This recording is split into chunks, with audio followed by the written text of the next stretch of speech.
Dear students, we have already completed the effect of concentration and pressure in equilibrium. The third one is effect of temperature.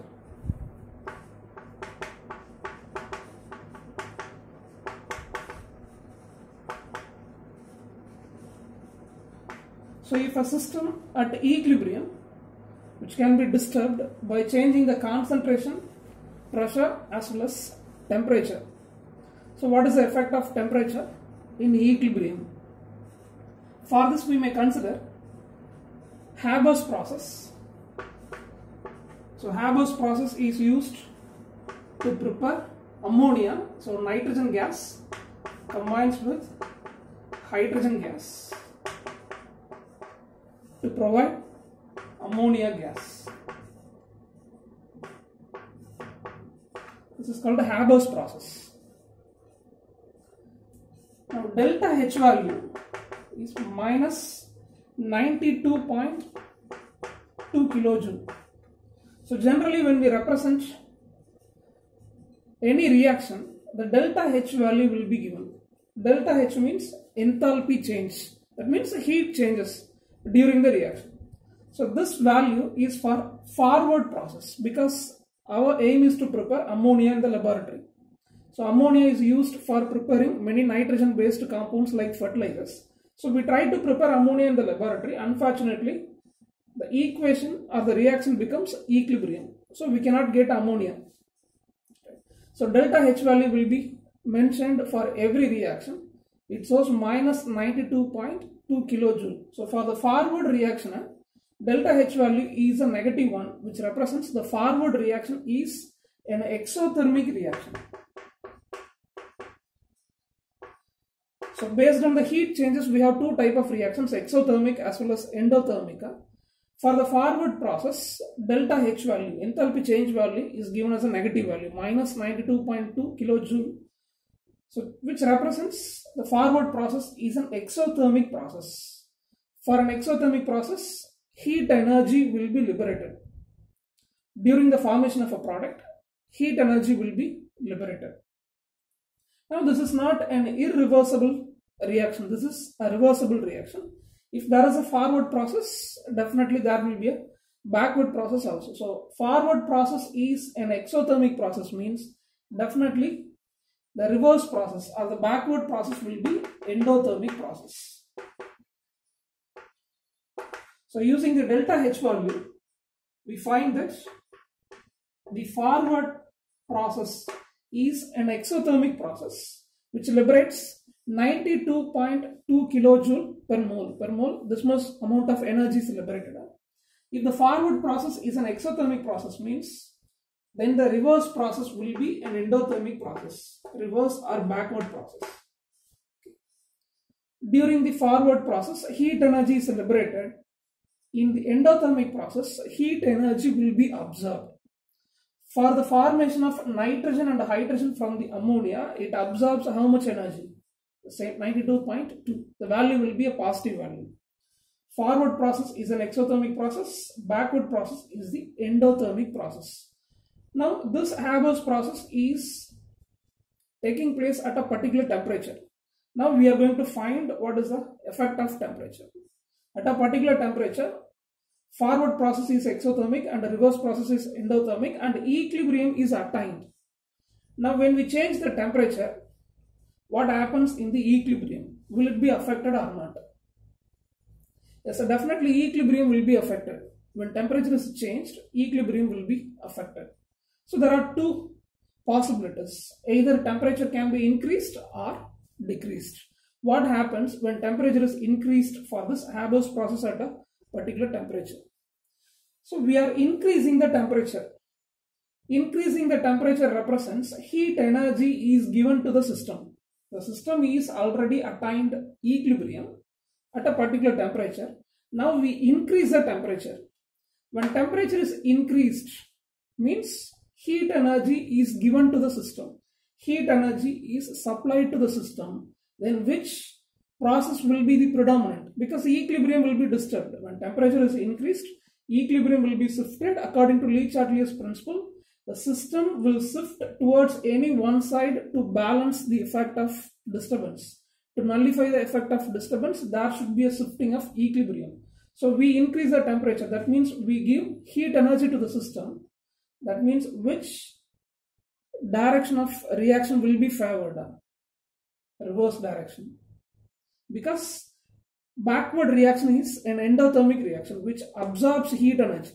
So when temperature is increased, we increase the temperature, heat energy is supplied to the system, means the reverse process will be predominant. Okay, this is a 5 mark question. I have explained the effect of temperature in Haber's process. So heat energy is given to the system, temperature is increased, so reverse process will be favored. So more amount of nitrogen and hydrogen will be formed by the dissociation of ammonia. This is one possibility. What is another possibility? Decrease of temperature. We can reduce the temperature, right? So when temperature is reduced, the exothermic reaction will be predominant. Forward reaction will be predominant. Okay, so already it liberates amount of energy. Forward reaction already liberates energy. If temperature is reduced, means this will be favored. So forward reaction, that means exothermic reaction will be favored when temperature decreases. Reverse or backward direction or endothermic process will be favored when temperature is increased. So this is the role of temperature in equilibrium. Now one more important point in this is, when we change the concentration and the pressure, equilibrium concentrations in the formation of hydrogen iodide, when we change concentration, when we change the concentration of reactant and the product, equilibrium concentration will be changed. So we have hydrogen and iodine gases. It provides hydrogen iodide gas. When we change the concentration of reactant or product, equilibrium concentration will also be changed, but Kc value will not change, right? By changing the concentration, equilibrium constant will not be changed, but equilibrium concentration may be changed for hydrogen or iodine, or equilibrium concentration of hydrogen iodide can be changed, but this equilibrium constant will not be changed. Okay. For that we completed a problem also. So when we change the concentration of iodine, again we get the same equilibrium constant 50. So at equilibrium Kc value 50.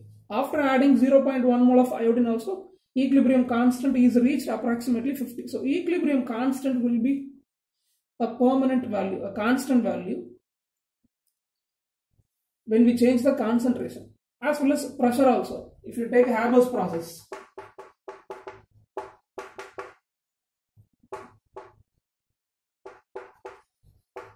so in Haber's process you can increase the pressure. When pressure increases, reaction will be shifted towards forward side, then equilibrium will be re-established.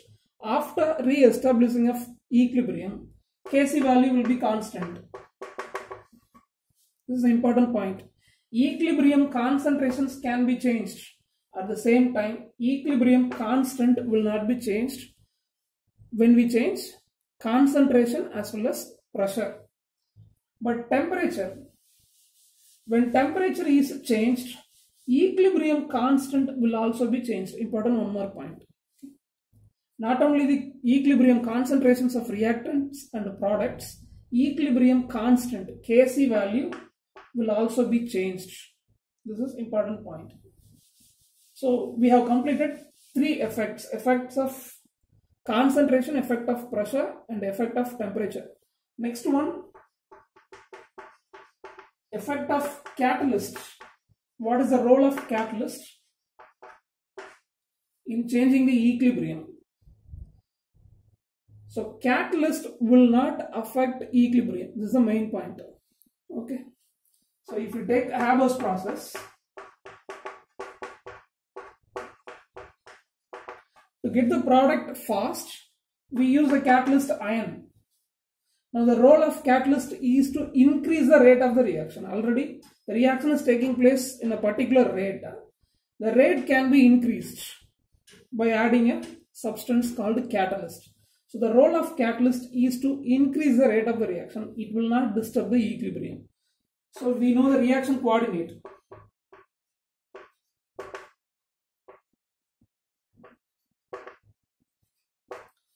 We know the reaction coordinate.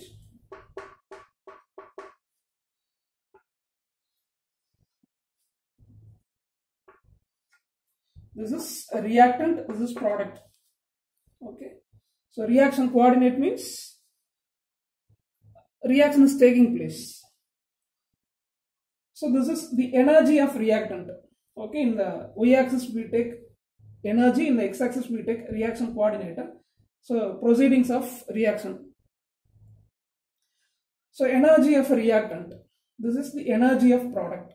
So a reactant will be converted into product by a chemical reaction. So this is called the energy barrier. Okay, slowly energy increases. So if a reactant is trying to form a product, it has to cross this energy barrier. Okay, so this is the important point in the reaction rate. So for each reaction there is a particular time duration. A reaction will take place in 1 hour or 1 second or 1 year. So for each type of reaction there is a time duration. So this is mainly depending on this energy barrier. So for each reactant to form a product, it has to cross the energy barrier. Right? So this energy is called activation energy. We will study in 12th standard. So this is called EA, activation energy. For each reaction, there is an activation energy. So the reactant molecules have to cross this energy barrier to form the product. If the activation energy is more, the rate will be less. Rate of the reaction will be very less. The slow reaction. If the activation energy is small, means molecules can easily cross the energy barrier. Right?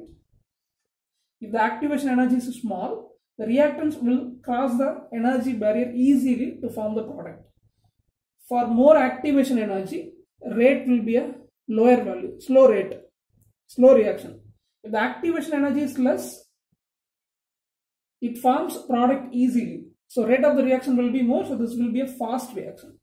So when we consider the reaction coordinate, a reactant has to cross the energy barrier to form the product. We call this energy as the activation energy.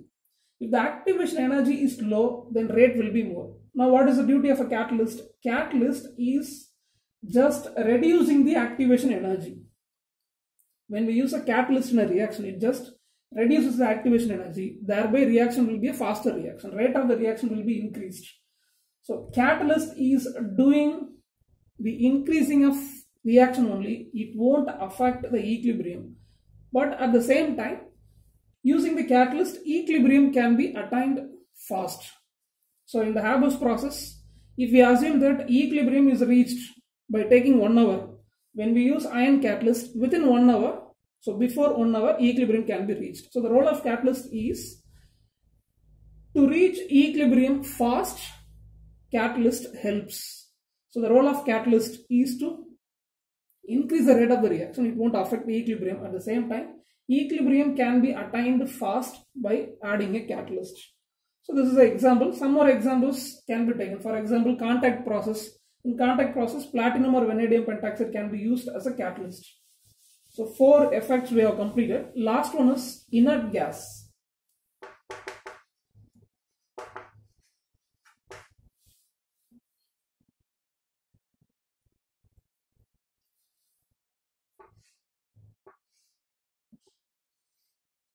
So consider a container.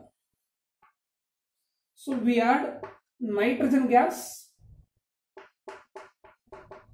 hydrogen gas.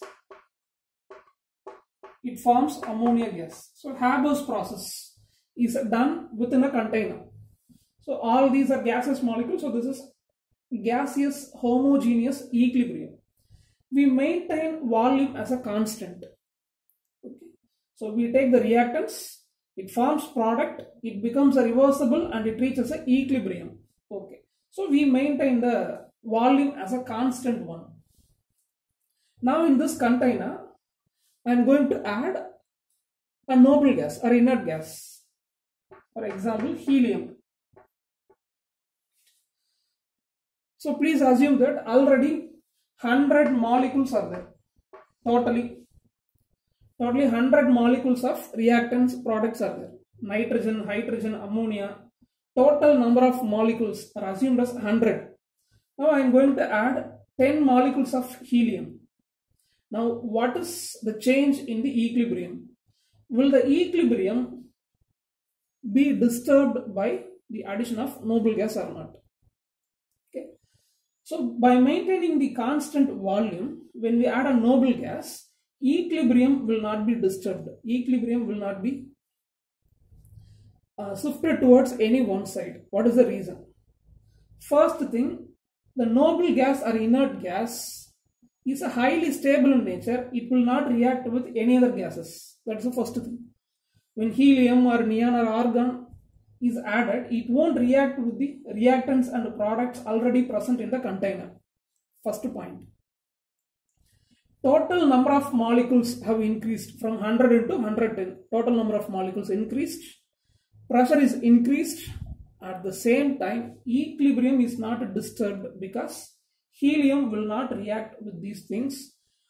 And we have a total pressure, capital P. It can be increased by adding 10 molecules of noble gas. Total pressure can be increased. But partial pressure of all these substances will be same. Partial pressure means pressure of one particular substance. For nitrogen, there is a particular pressure. For a hydrogen, there is a particular pressure. For the product ammonia, there is a particular pressure. So partial pressures of reactants, nitrogen and hydrogen, and the partial pressure of product ammonia will not be disturbed. Helium may have a partial pressure, so that total pressure can be increased, but partial pressure remains the same, so equilibrium will not be disturbed by adding inert gas, right? So totally 5 concepts we have completed. What is the effect of concentration, pressure, temperature, catalyst and inert gas. Next, we move into a 5 more question. Deriving want half equation.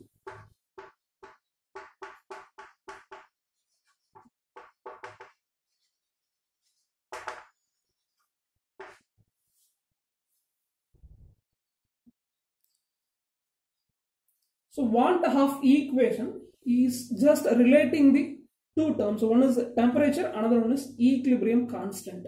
As we discussed, when temperature changes, equilibrium will be disturbed. So temperature dependence equilibrium constant equation is called want half equation. So for this, we consider delta G naught is equal to minus RT natural logarithm K. So this is the equation obtained in thermodynamics lesson. We will study later. In thermodynamics, we have derived this equation. This is called the free energy change at standard conditions. Standard condition means standard temperature and pressure. So this is called the standard free energy change. R is a gas constant, 8.314 value. This is temperature. T is a temperature. This is natural logarithm of equilibrium constant K. The relationship between standard free energy change and equilibrium constant is written as delta G naught is equal to minus RT natural logarithm K. And in the thermodynamics, we also studied that standard free energy change is nothing but standard enthalpy change minus T standard entropy change. So mathematically, free energy is expressed like this, delta H minus T delta S. So at standard conditions, delta G naught is equal to delta H naught minus T delta S naught. This is called standard enthalpy change, standard entropy change. This is temperature. Now equate equations 1 and 2. So we get minus RT natural logarithm equilibrium constant K is equal to delta H naught minus T delta S naught. Take this as equation 3. Divide the equation by minus RT.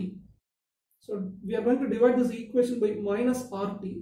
So it becomes natural logarithm of equilibrium constant is equal to minus delta H naught by RT plus, because we are dividing this by what? Minus RT. So delta S0 divided by R. So T and T will be cancelled. When this term is divided by minus RT, T will be cancelled. So this is called 4. Equation 4. Now this equation is differentiated with respect to temperature. Fourth equation is differentiated with respect to temperature. So we differentiate natural logarithm of equilibrium constant with respect to temperature. So this is constant value delta H0 by R remaining minus 1 by R. So minus 1 by T. So when we differentiate this with respect to temperature, it becomes 1 by T square. Right? So here minus.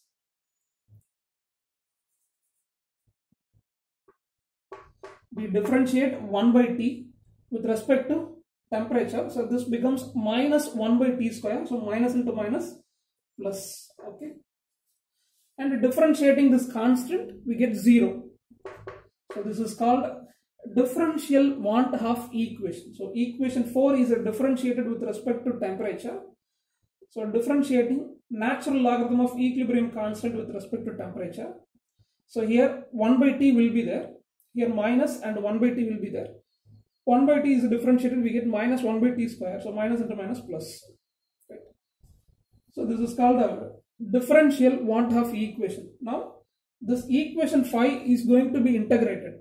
Next we do integration.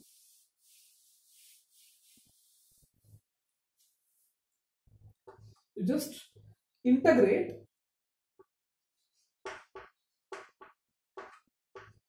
the natural logarithm equilibrium constant between the limits K1 to K2, because we have two temperatures T1 as well as T2. So this term is going to be integrated between the limits T1 and T2 delta H0 by R. We integrate this dt will move into the right hand side, so dt by T squared. We integrate this between the limits T1 to T2. So K1 is the equilibrium constant for the equilibrium reaction at a temperature T1. K2 is the equilibrium constant for the equilibrium reaction at temperature T2. So this is integrated between the limits T1 to T2. So equilibrium constant is also integrated between the limits K1 to K2. So we know that integral of dx is x. So natural logarithm of equilibrium constants and the limits K1 to K2. This one will be as such delta H0 by R. This one minus 1 by T. Integral of dx by x square is what? Minus 1 by x. So dt by t squared is integrated between the limits. So this will be minus 1 by t. The limits are t1 to t2. So this can be written as natural logarithm of k2 minus, we just apply the limits, natural logarithm of k1 is equal to delta h0 by r. This one minus 1 by t2, and minus of minus 1 by t1, it becomes 1 by t1. So this can be written as what? 1 by t1. This can be rearranged as 1 by t1 minus 1 by t2. This can also be written as t2 minus t1 divided by t1 t2. Okay. So left hand side, log a minus log b is nothing but log a by b. The same method. Natural logarithm of k2 by k1. Natural logarithm can be converted into logarithm by multiplying 2.303. So 2.303 log of k2 by k1. This value is moving into the right hand side. So log of k2 by k1 is equal to delta H naught divided by 2.303 R, T2 minus T1 divided by T1 T2. So this is called want half differential equation, sorry, integral equation. Okay. So already we completed differential want half equation. So this is called an integrated form of want half equation. So from this we infer that equilibrium constant is directly proportional to the temperature. When temperature changes, equilibrium constant will also be changed. Right? So this is called a want half equation. Next, the last problem in the lesson. We have an equilibrium reaction when temperature T1 is equal to 25 degrees Celsius. Equilibrium constant K1 is 0.0260. When temperature is increased to 37 degrees Celsius, what is the equilibrium constant? So we consider an equilibrium reaction.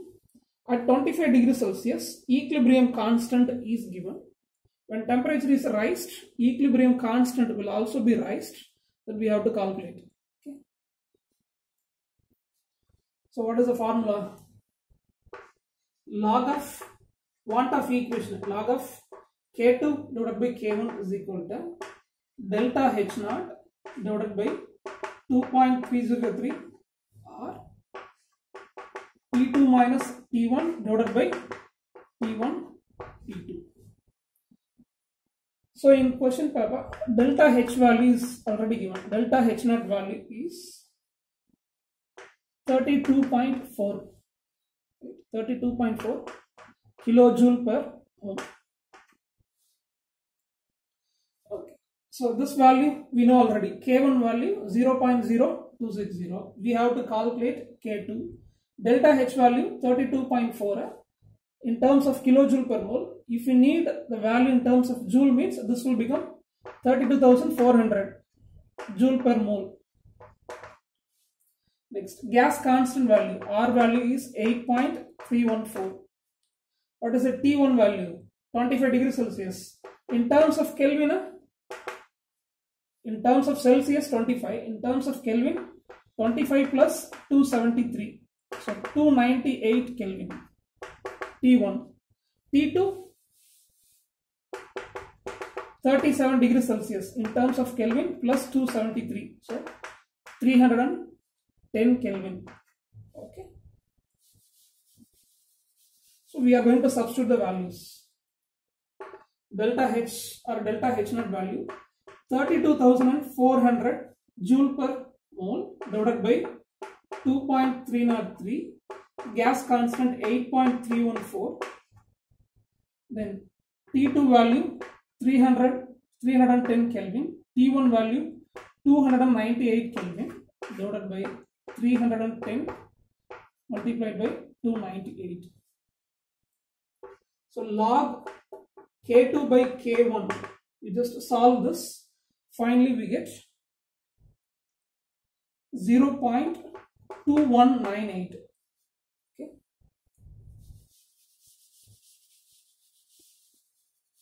Log K2 by K1 is equal to 0.2198.